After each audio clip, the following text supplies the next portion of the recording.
Hi, so this is your 202 course, and we'll kind of go through the introduction and everything else.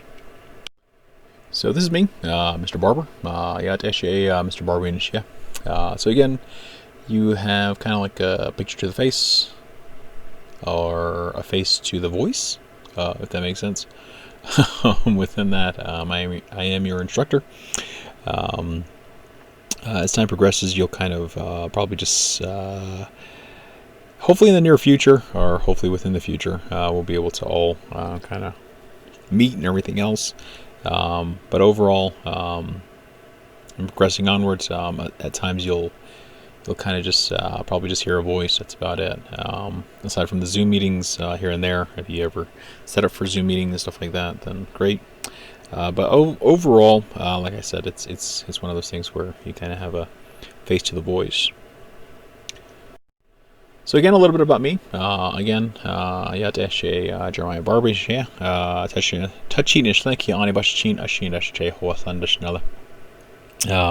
kind of talking all afternoon, so my voice is kind of a little hoarse. But overall, I have a BA in psychology from UNM. I also have an MA in forensic psychology, emphasis on homeland security. Currently, I'm working on my clinical psychology degree, doctorate in clinical psychology. I'm in the dissertation phase, so initially that's what I'm doing right now. But overall, one of the biggest things is I've worked with a lot of different programs here and there, and that's where I kind of gain a lot of different knowledge on how to apply my skill set in the area of psychology, and just in different settings. I used to also work as an independent consultant. Within that, I was trying to I offer different insights into prevention work and stuff like that, and so that's where I kind of utilize my knowledge of psychology and kind of apply it to different unique settings in organizations. So again, I am your instructor. One of the biggest things, I'll try to motivate you to succeed. I want you to succeed. I want you to complete this course, but I also want you to go onwards. And that's one of the biggest things I'm always trying to encourage a lot of students to do, is to complete the degree and kind of go onwards. Again, I'm always looking at thinking outside of the proverbial box. I want you to be able to defend your stance, but also move onwards and create your own arguments as well. So what does this course entail? One of the biggest things is I want you to be able to apply your degree in the field, and that's where a lot of times you're looking at the bachelor program, or you're looking at different career pathways, or you're applying for a job, or you're pursuing graduate school. So that's where we kind of look at those different elements and kind of help you to better set a perspective in terms of what to expect when you're pursuing a graduate degree, or when you're looking for a job elsewhere, or when you're looking at a boost even in your current job, career, placement. So again, so much writing. Students will demonstrate a deeper and more realistic understanding of the various subfields of psychology, and that's one of the biggest things I'm always looking at, is making sure that you have career opportunities. And also looking at graduate school, the admission requirements. A lot of times students have looked at the admission requirements and said, I'll just wing it. But one of the biggest processes is when you're applying for graduate school, you want to make sure that you have all your ducks in a row, and so that you're having that understanding. And then also I want to be able to articulate the importance of unique opportunities within their major, and also looking at resume writing, career development theories, and then also looking at evaluating occupational information resources. So important note, do not skip. One, this is not self-paced. You want to make sure that you're staying within that schedule. You want to make sure that you're staying up to breath on the information. At times I'll even hear the excuse of, I have other assignments for other courses that are due. And one of the biggest things I can only tell you is to plan. You're going to probably have to maneuver around this. And I've had students who have 4, 5, or 6 courses that they're taking.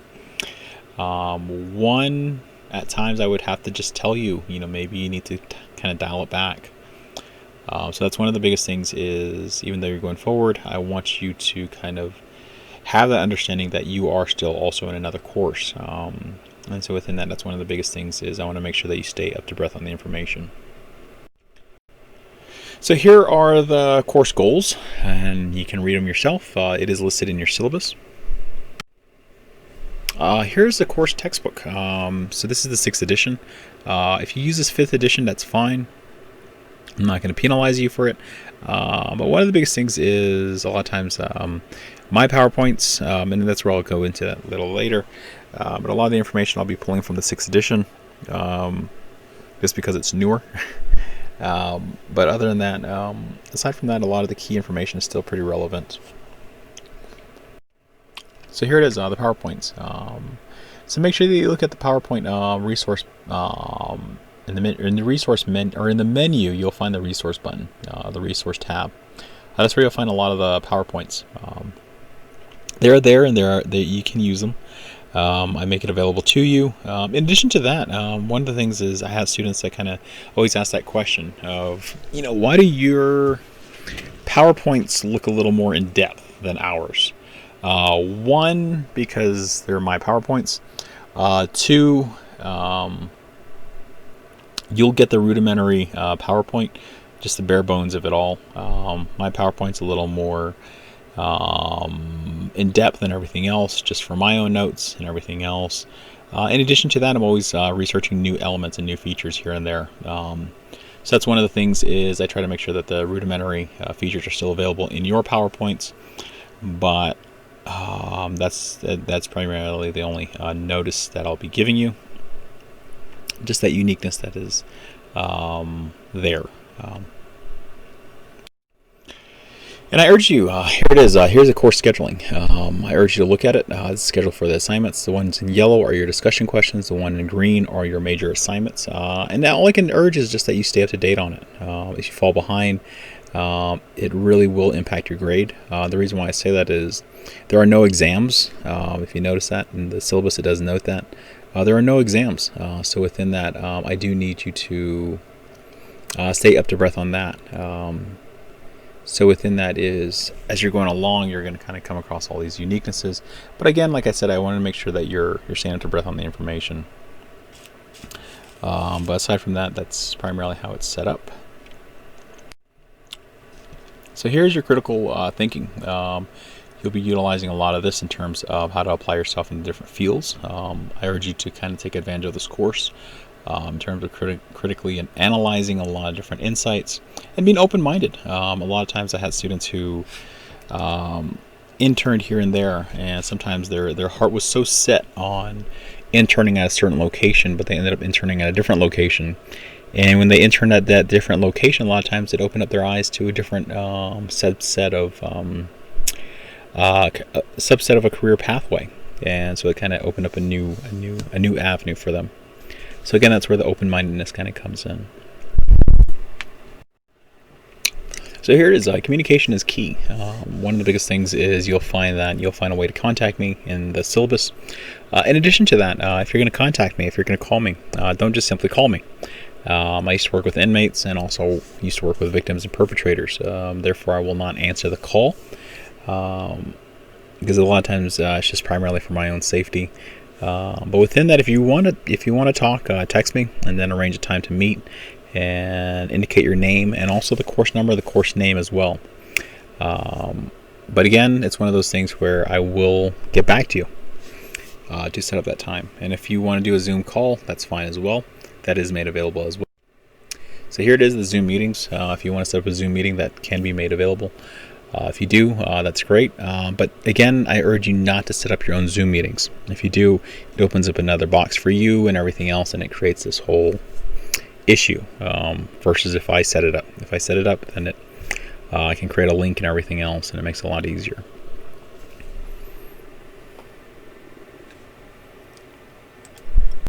So here's a good old email. If you want to email me, great. Turnaround time is usually 24 hours.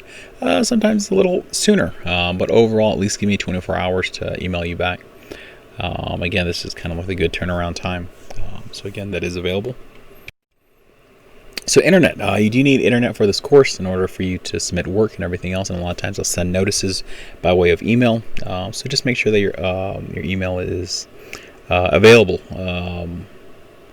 And that's where a lot of times like I said, I'm having to communicate with you via email and everything else, and also through the Blackboard and everything else. So internet additional. Again, this is where communication is very crucial. I've worked a lot of my career on the reservation and live on the reservation, so I know the different hardships and everything else. But again, this also comes down to you. Plan accordingly. Like I said, I know the hardships of the reservation. The reason why I know is because when I was working on my master's, when I was working in Chinling, and during that time, internet was not great. Internet was not like it is now. So what I would do is I used to sit outside of the old NAU campus, which was in front of, or right next to Ace Hardware and also the post office in Chinling. And when I used to sit there, I used to submit a lot of my work, and a lot of times it was just submitting my work at random hours of the evening and everything else, or even trying to find Wi-Fi through the chapter house. So again, I do know that hardship, but in addition to that, I cannot stress that enough. Plan accordingly. If you're having issues, let me know. Again, you know how to notify me. I will give a little bit of leeway, even just during this unique time as well. But at the same time, don't abuse that either. Again, one of the biggest things, I want you to succeed.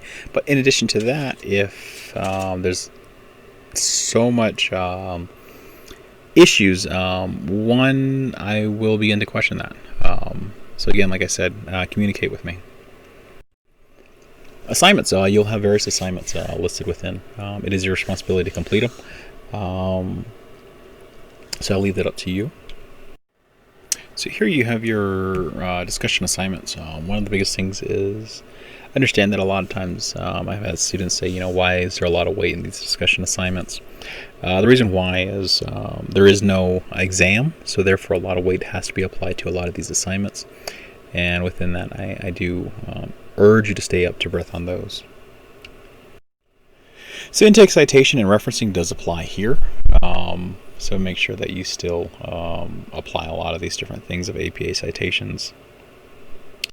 And then also here, a lot of times you'll have different resources in your resource tab. Do take advantage of those. They are there for you. So articles and where to find them. A lot of times you're going to find it here in the library. Your online library.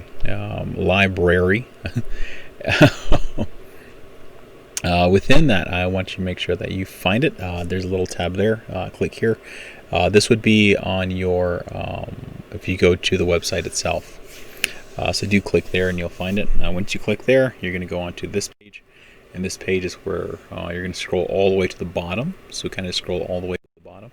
Once you get to the bottom, you're going to find the psychology articles, psych articles. And that's where you can click on that, and it'll take you to that uniqueness where you're going to have your article search. Again, it's not Google. So that's one of the biggest things is I've had students say, I typed in I can't find a lot of my articles. I typed in what I wanted and it won't pull it up. Again, you have to kind of break it down. You have to be very specific about what you're looking for. And so that's where a lot of times you're having to utilize that critical thinking skill.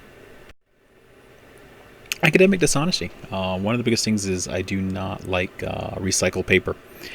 So if you wrote for another class, don't submit that same assignment to this course. Every course that you're going along, you want to make sure that you're writing a new paper for every assignment that you're coming along to. Again, this applies through all of your courses. Because one, you want to make sure that you're being academically honest. And in addition to that, you're testing your brain. You're testing your brain to improve, to write more and more. I've had students say, well, this is not fun. I don't like it. I hate writing.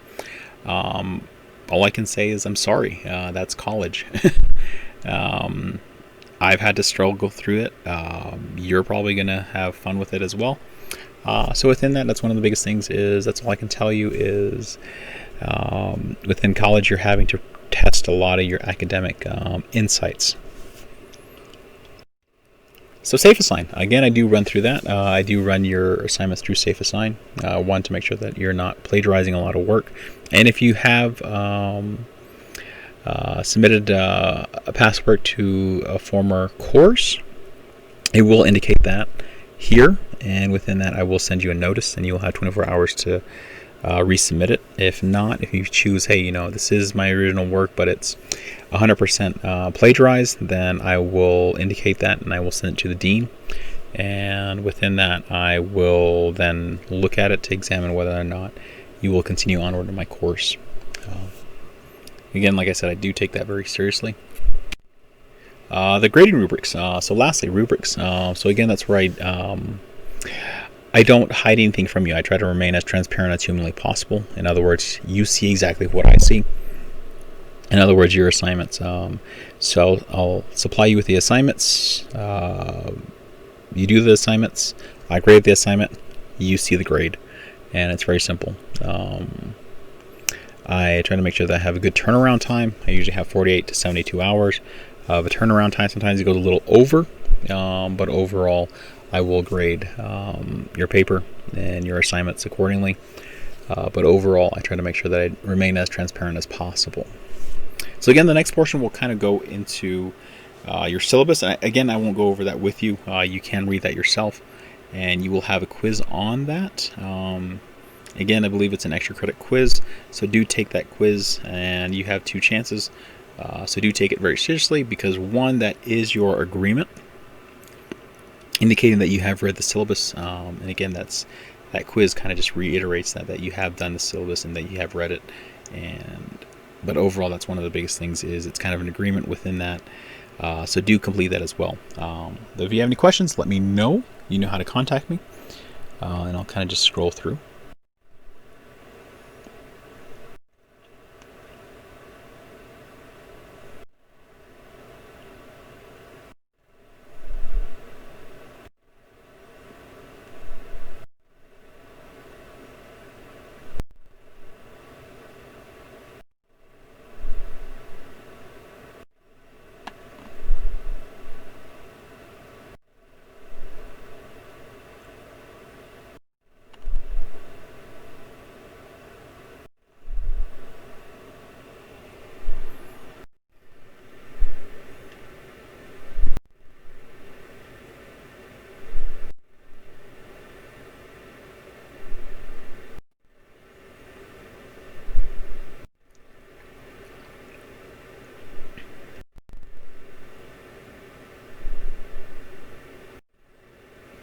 So all in all, I do hope and wish you absolute success in this course.